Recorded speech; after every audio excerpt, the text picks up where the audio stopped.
We are back, ladies and gentlemen.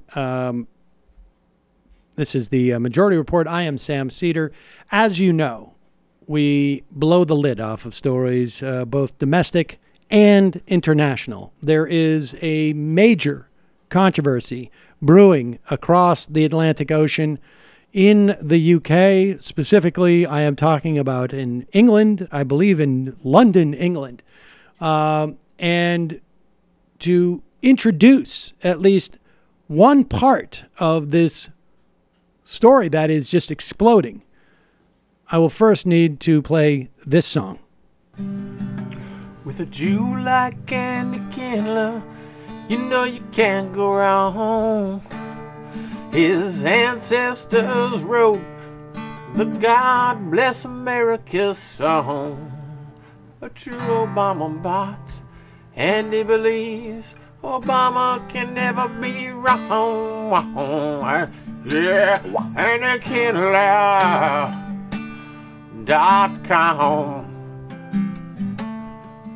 You made me laugh so hard, I had to write you your theme song, AndyKindler.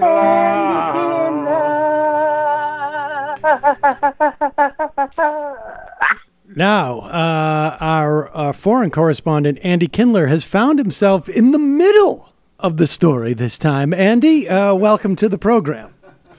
Well, thank you. Can you hear me? I'm calling on a Morse code machine from 1947. You know, I have to say that your phone sounds better than it does when you're in California. Maybe I'm funnier here. No thanks to the critics. Well, hey, all right. Here's the thing. Hold on. Here's the thing. There's a big brouhaha. Brouhaha over here.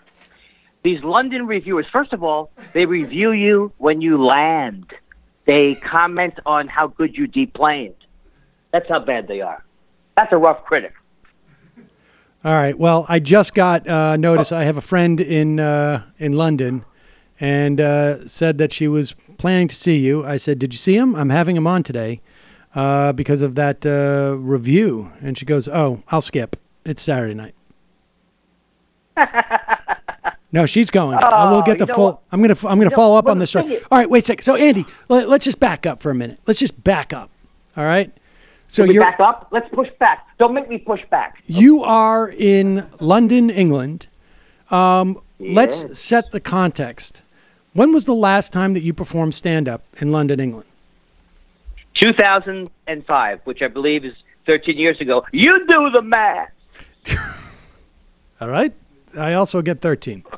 Now, listen, my understanding is this was before you alienated a big part of Great Britain by going after, what's that guy's name again? I honestly can't remember his name. Ricky Gervais. Yeah. Really, can I give you a sample of one of my Ricky Gervais jokes? Yeah. One sample. They say that Hannah Gadsby's one-person show, Nanette, didn't have enough jokes in it.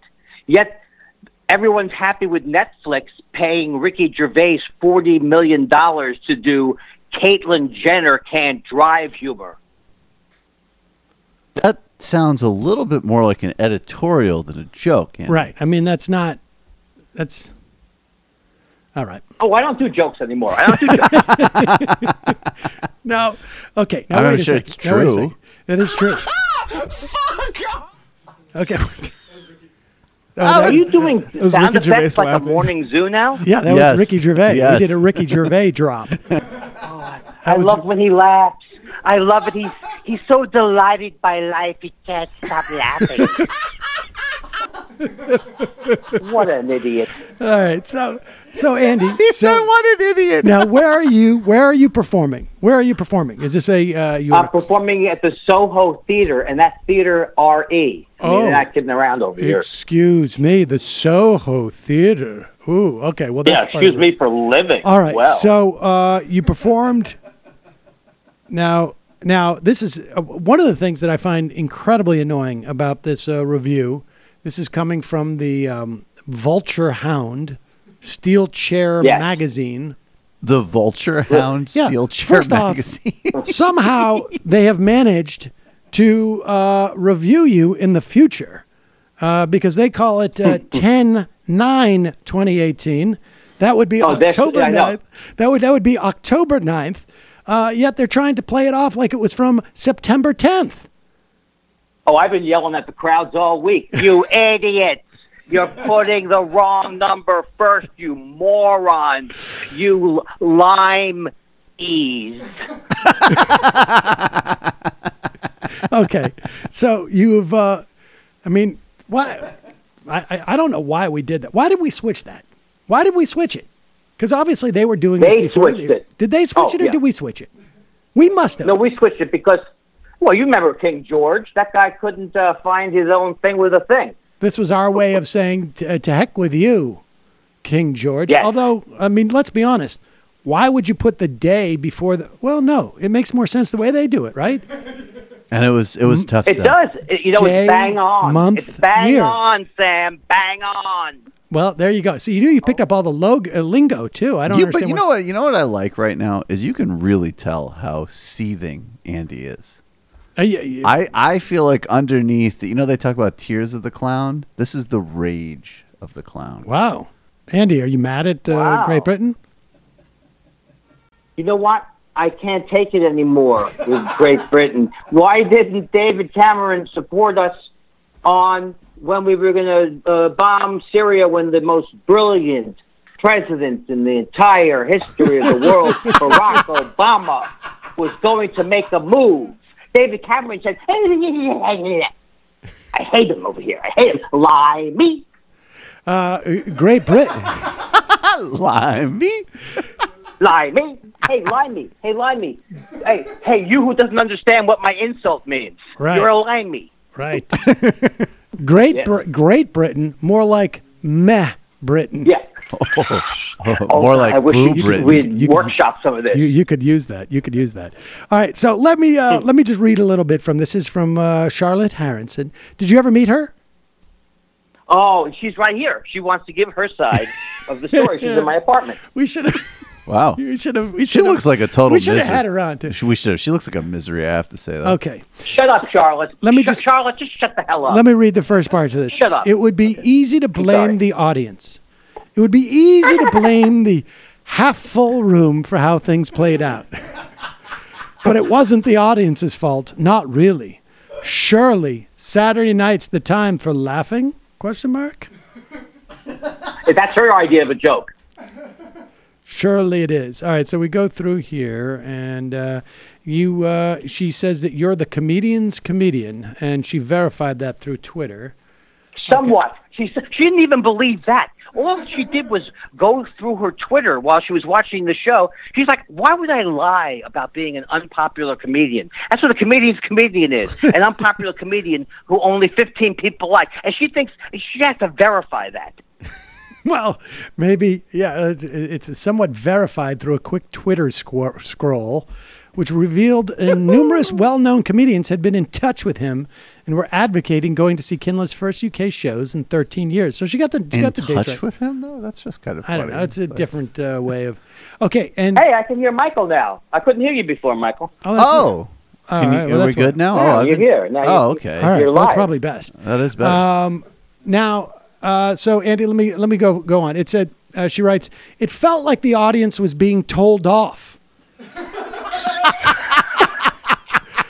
both for not being big enough crowd and for not laughing enough.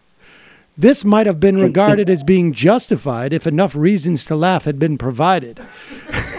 Ouch!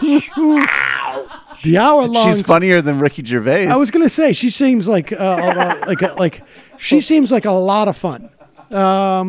She does. The hour-long set was comprised with a large majority of comments about the audience and the lack, therefore, of responses rather than providing them with actual jokes to laugh at.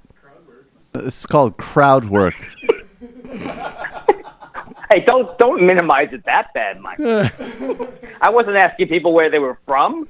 I was commenting on how poorly they were receiving me. I like that. It'd be like hostile Dave Rubin. Any gay people tonight? Why is nobody laughing? I love that Dave Rubin stand-up. Oh, I love it. My God. When a joke did land, Kindler then stuck with it. Utilizing the formula of repeating various incarnations of the joke until the laughter diminished. Can we have then her on? Talking about how he had pushed past the punchline and should have stopped before talking about how little laughter he was being provided with.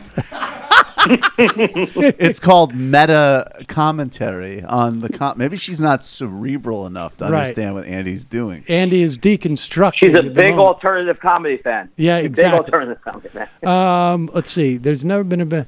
Oh, okay. And she said the problem perhaps might have been the audience to get what they were expecting. This was a function of your marketing campaign, Andy. The fact his set is entitled, quote, "The Ugly America Tour," along with the marketing materials, soundbite of, quote, "Over 10 years have passed since Andy Kindler performed in the UK, and there's never been a better time for him to make his Amera exit than right now." Many may have presumed they were going to get an hour of structured comedic socio-political commentary. Ooh, wait, when did she get so pretentious all of a sudden? Well, she's Charlotte. Were you not, Andy? Were you not doing an hour of structured comedic socio-political commentary? Basically, everything I said about my act, she repeated in the article. I have no structure. He has no structure. That's all she did. She took my own act and she used it against me. Instead, the set didn't have a clear structure at all.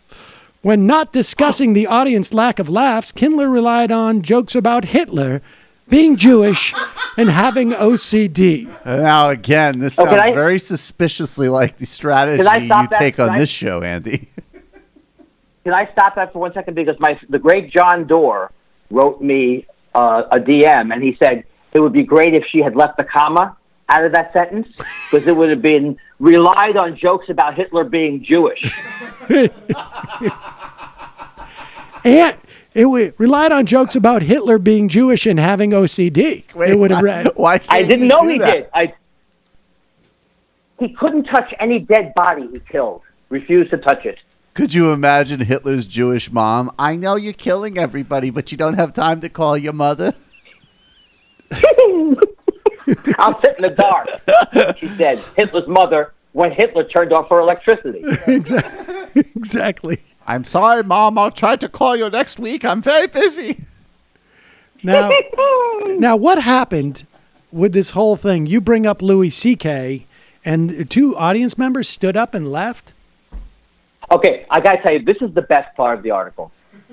In the middle of the show, I started talking about Louis C.K. I did my bit about how I have OCD, but and I'm afraid I've done everything. I'm afraid that I'm going to get caught. But not once in my life had I ever worried, did I expose myself to a younger comedian in a situation that allowed me to exert my power? So that was the bit I was doing. They got up. I think they thought I was doing a pro Louis C.K. bit, maybe, because he gets up and he says, I have to go home because Harvey Weinstein's babysitting for my kids. He yells that. And then his wife says, flatly, I'm going to get a refund. Okay, so they leave. One guy in the front says, I can say fuck, right? Yeah. One guy in the front says, fuck off. They call that she called that mob mentality. Wait a second. The one guy in the who was on my side, right? Yeah. Oh, okay. So you had some fans there. This was not the audience was with you.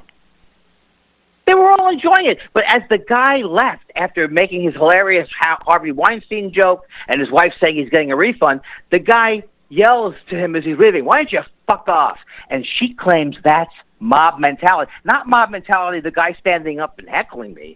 She's fine with that. It's unbelievable. What wasn't unclear was how displeased the few diehard fans within the audience were at his interruption.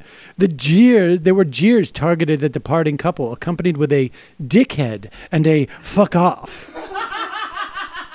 It was a moment of mob mentality that was truly uncomfortable to witness. What? Jesus Christ. Is this the first comedy show she's ever been to? No, but she's actually the person who interrupts the show. That's mob mentality. She thinks it's okay to heckle the show, do your Harvey Weinstein joke, disturb the show, and everybody else should be nice about that. You know, what's also funny is the idea of Andy Kindler, getting a frothing mob up.